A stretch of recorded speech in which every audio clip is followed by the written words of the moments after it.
Alright, what is up, you dipping maniacs? Today I am going to be doing a Vikings review and of today's game. As you see, I just threw in some Copenhagen wintergreen right here. Ready to get things started. Okay, today, only the second video I've made about the Vikings, but another really crappy loss. And really nothing beyond to say except for that it was a crappy loss. Now, I did my homework more than I did last week, and I'm ready to kind of make a better attempt here to kind of give you guys the inside scoop of what's going on with the Vikings organization and why we are 0-3 right now. Played the Browns today. Mentioned it in my last video. I'm going to try to be as thorough as I can be while not taking up too much, a whole lot of people's time. I still do have that Copenhagen can, that Copenhagen black can that I'm giving away. No one's won it yet. It's on my Instagram page if you guys want to go check that out. JaredR93. Go ahead and check that out, and you guys could win a free can of Copenhagen black since this is a dipping channel. Today's mud jug is the Blood Red Walking Dead. Sorry. So the Vikings started out today. They got the ball first. Marched on the field, and I think it was 9 plays, 80-yard drive.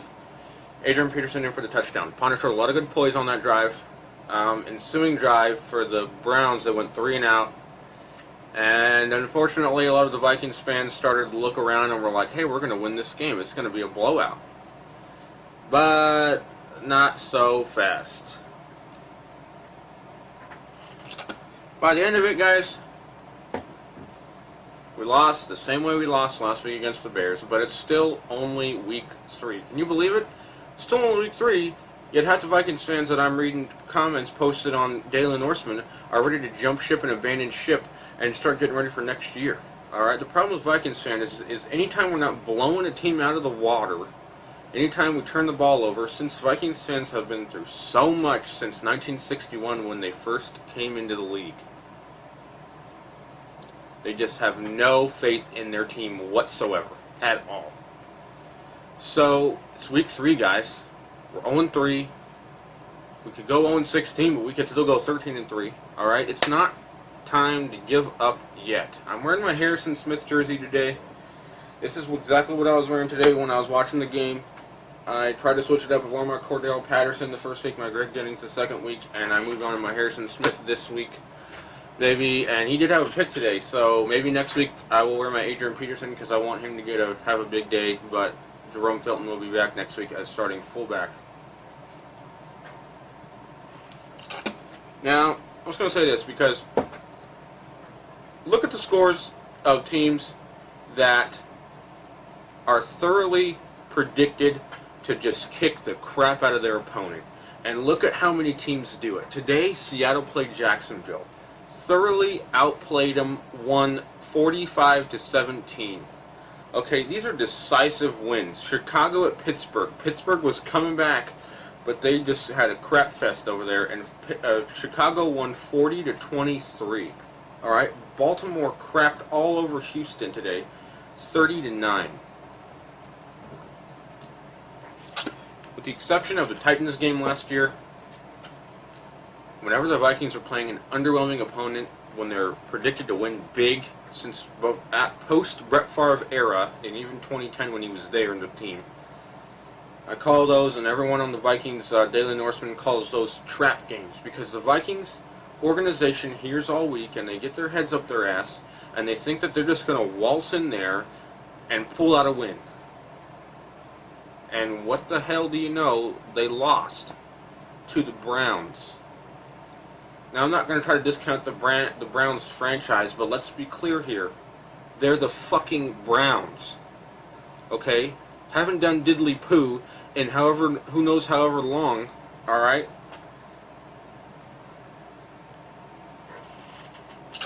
Not to say that the Vikings are a better team. On paper, the Vikings are a better team, but the Cleveland Browns played better than the Vikings today. They converted when they needed to convert, and the Vikings didn't capitalize on any opportunities. And this video is really to set people straight about bashing Ponder, which pisses me off royal. Every single thing that goes wrong with the Vikings game plan, everything comes back to Ponder. Oh, a fan injured his leg and fell from the stands. Ponder's fault. Oh, the lights went out. Ponder's fault. Oh, the defense dropped an interception. Ponder's fault. Everyone wants to throw everything they can at Ponder because they feel like he is the only thing that is holding the team back. I did some stats, and I know stats only tell an average story, but I want to share some of those with you, okay? Number one, Ponder had a completed pass to 8 different receivers today. 8. That stat is for everyone out there who says Ponder just stares at his receivers down. He doesn't go through his reads. He doesn't do shit. Alright? 8 different receivers. He had plenty of adjustments at the line.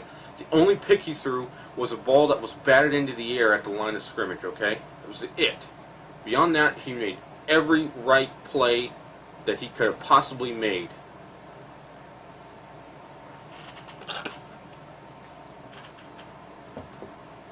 Let's go to the defensive side of the ball. Trick plays. 4th and 1, Rob Chudzinski sells his body language perfectly when they cut to the camera shot and he's waving his players to come off the field and he's got this smug kind of depressed look on his face like, okay guys, come on. And they give it to their running back and they snap the ball to him and he runs it for 30-some yards. Next drive, I think they had to settle for a field goal on that drive. Next drive, looks like they're about to kick a field goal. Jordan Cameron is easily 15 yards away from the play. Everyone's lining up over here to kick the field goal, and nobody is covering him. Not one single speck of dust is over on his side. Ball is snapped. The punter, I think, actually threw a touchdown. You don't think that when the Browns are ballsy enough to go for it on a 4th and 1, anytime you see a wide receiver or whoever else line up on any side of the field, there should be at least one man over there. That's all I'm asking for. One guy covering Jordan Cameron on that bullcrap touchdown that they got. Easy. They just said, give it to me, and they got it. And the Vikings just said, here you go. For the majority of the day, Browns didn't do crap. Alright? They were 6 of 15 on 3rd down for 40% completion on 3rd down. Vikings weren't much better. I think they were 8 of 17 for 47%. Brian Hoyer, we made him look like an all-pro quarterback today pretty much for the majority of the game in the first half. In the second half, we got 2 interceptions on him. All right, he finished the day 30 of 54 for 321 yards, 3 touchdowns, and 3 picks. Vikings did not capitalize on those interceptions and the turnovers that they had from the Browns.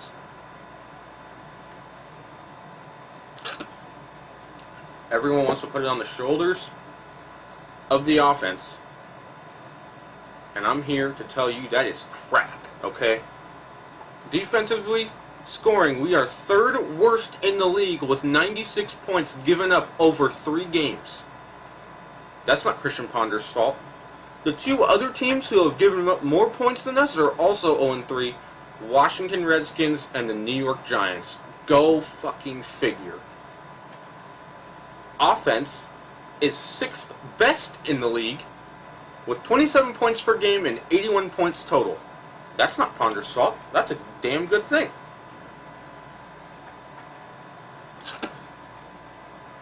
I will say we are tied for first in the league with 6 interceptions over 3 games. We only had 10 total interceptions last year. So over 3 games, we have more than 50% of the interceptions that we had last year for over 16 games. Offense, I will say, is not doing a good job capitalizing on the opportunities that we had today. I don't know that goes on Ponder. I want to say it goes back to Bill Musgrave and the play calling, who, even though he stepped up today and we were in this game until the very end, we were in the game until the very end last week, and we had a very good chance to beat the Lions in week 1, and we just couldn't do it.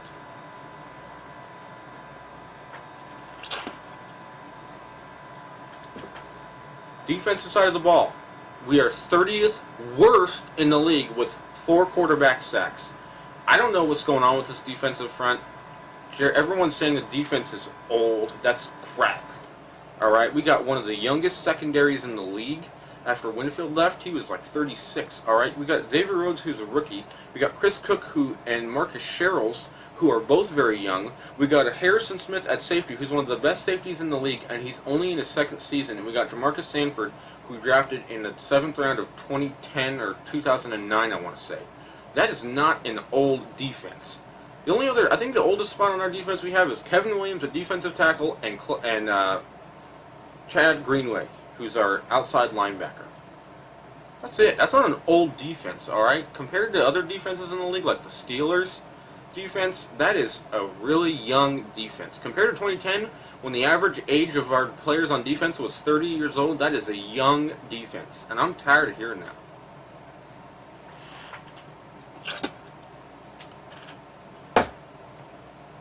The offensive side of the ball. We have 12 passes this year of 20 yards or more.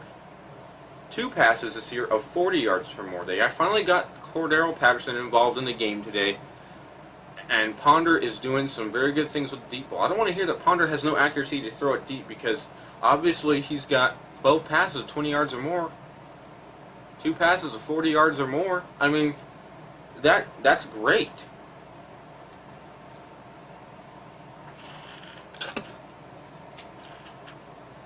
Right now, offense is 13th in the NFL in rushing yards over the season. I think we got like 647 or 347. Sorry. That's good for 13th in the league, but we are tied in first for rushing touchdowns, which tells me that the offense is getting more balanced. Okay, we're not relying. We still gave Adrian Peterson his 25 carries today. He didn't do much because the Browns have a really good defense. He had 88 yards on 25 carries, but he had a touchdown, and Christian Ponder had 2 rushing touchdowns, which tells me that the offense is becoming more balanced, and in the red zone, we're trying to do what I said last week with the ground and pound. Okay, so I'm not really worried about that stat because, like I said, we don't have Jerome Felton yet. Once we get him back next week against the Pittsburgh Steelers, I know that number will go up. Not too worried about that right now.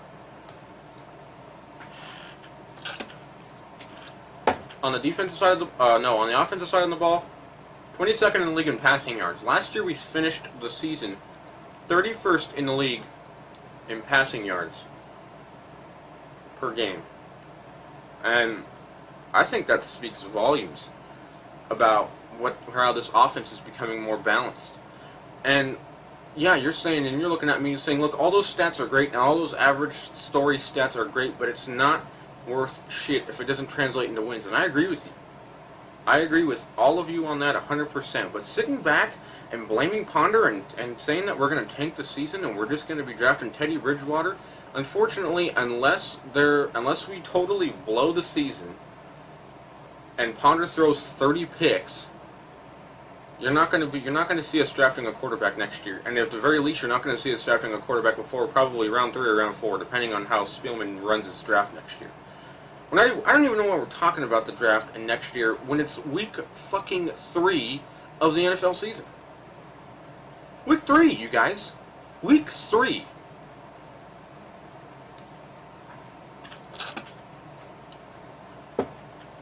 The offense and defense needs to capitalize when it matters most. It's not just the defense, it's the offense too.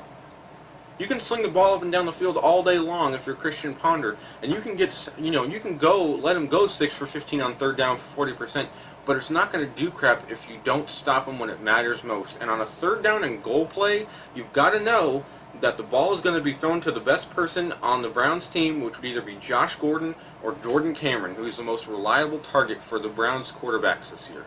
He's a good tight end. Good throw by Brian Hoyer on that touchdown pass. Don't know what the hell we were thinking on offense after that. Offensive line was atrocious. Garbage play. Garbage. 6 sacks.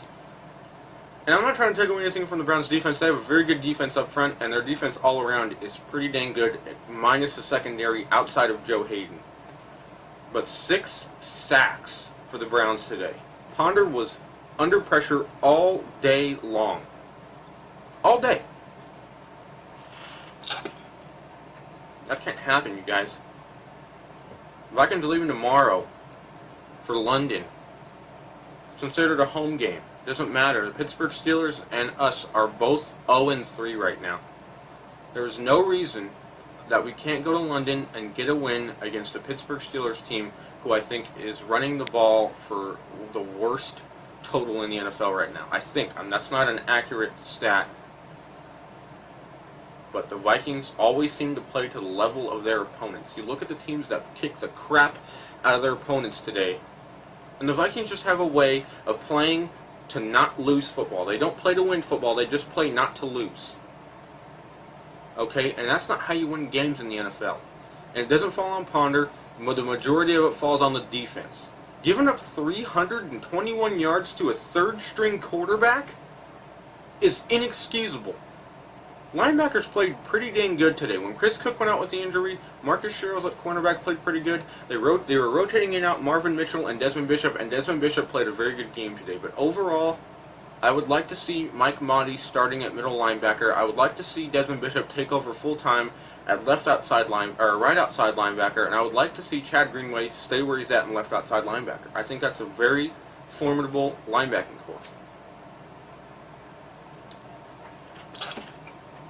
Not to get you upset about this game. I was really upset about it when we lost, and I kind of had a bad feeling about the game throughout the whole game because I knew the Vikings were just going to find a way to crap the bed, and they did. And the only thing we can do about it now is go forward to next week. But if the play calling doesn't change, you guys, if the defense doesn't step up, we're going to be in for one hell of a season that's going to be long and tumultuous and pretty much damn near devastating and frustrating to watch over the next 14 weeks of football we got.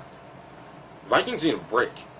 After this week, they have a bye, and they need to get their shit together because they have to pull their heads out of their ass because we come right back at Carolina, who just beat the piss out of the Giants today, 38-0. I'm not saying the Giants are doing anything either, but every win counts.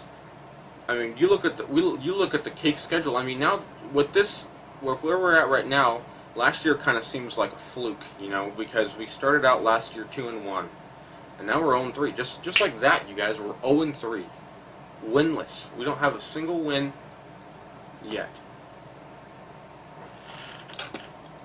Back to the offensive side of the ball, let's talk red zone efficiency. Red zone efficiency is how many times you can get into the red zone and score touchdowns. Vikings are 3 of 5 for 60% in red zone efficiency, meaning that they twice had to kick a field goal when they got inside the 20-yard line. And you're thinking to yourself, that's not a terrible stat. But when you look at the other side of the ball, when the Browns were 3 for 3 in the red zone with 100% red zone efficiency, one of them, which was a total crap shoot play with that punter throwing a touchdown pass to Jordan Cameron, you slowly start to realize, hey, our offense has got to get into the fucking end zone when we get into the red zone. No shit. Goes back to play calling. Ponder should have, I think Ponder put the ball in a good spot. It hit Joe Webb in the hands, and we could have scored a touchdown to seal the game late. Comes back to that.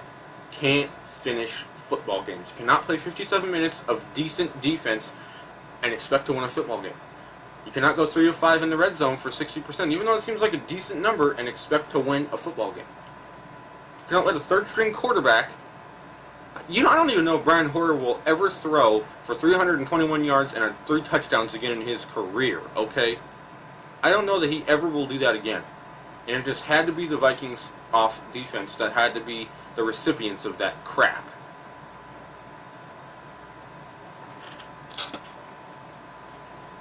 I don't want to make this video too long. I covered all the points I wanted to cover. I'm hoping we can go to London and get a win. When the spotlight is on the Vikings, they tend to just do crap in London. And with all the people in London who are going to be at Wembley Stadium watching the game, they don't tend to do much when the spotlight is on. And I'm hoping that we can get a win next week against an underwhelming but still pretty dangerous Steelers team. And again, I'm giving away that can of Copenhagen Black to anybody who follows my Instagram page. Go ahead and subscribe to this YouTube channel. And I just want to see more. I want to see more touchdowns from the offense. I want to see less of this crap. We're not getting touchdowns. We're just getting field goals. Blair Walsh, yes, one of the best field goal kickers in the game today. Perfect at home. But that is crap. And until we fix that, we're not going to win any football games. And it's probably going to cost some people their jobs, some people that I like. I don't think we need to let Lazy Frazier go. I do think we need to let Bill Musgrave go. Alan Williams isn't doing a very good job trying to save his job either. But we're not going to just sit back and throw the stones at Ponder and throw the stones at Frazier for his coaching style. That's crap, guys. And until we fix that, we're going to be in the same boat we're in right now. That's all my thoughts on today's game, and I'll see you next week for the next Vikings update.